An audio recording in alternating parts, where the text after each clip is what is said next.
మహాదేవ. ప్రస్తుతం చేస్తున్నటువంటి పూజ ద్వారా తొందరగా ఫలితం రావట్లేదు స్వామి అని చాలామంది అంటున్నారు. ఈ కాలంలో చాలామంది చూసినట్టయితే పూజలలో శ్రద్ధ లేకపోవడం కనబడతా ఉన్నది. ఈ పూజలో ఉన్నటువంటి ఆర్భాడానికి ఇచ్చినటువంటి విలువ, శ్రద్ధాభక్తులు లేని పూజ వల్ల ఫలితం శూన్యం.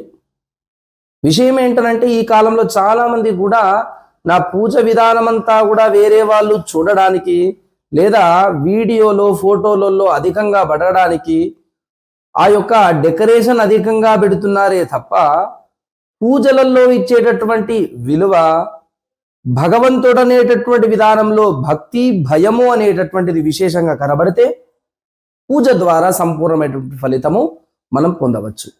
పూర్వకాలం నుండి ఈ సమయం వరకు చేస్తున్నటువంటి పూజ ద్వారా సంపూర్ణమైనటువంటి ఫలితము వస్తుందా లేదా అని తెలుసుకోవడానికి ఒకే ఒక ఉదాహరణ.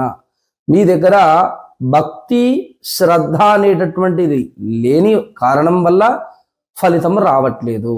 కాబట్టి పూజలలో ఆర్భాటానికన్నా ఎక్కువగా భక్తి శ్రద్ధలకు భయానికి అధికంగా ఇస్తే పూజ ద్వారా సంపూర్ణమైనటువంటి ఫలితం పొందవచ్చు.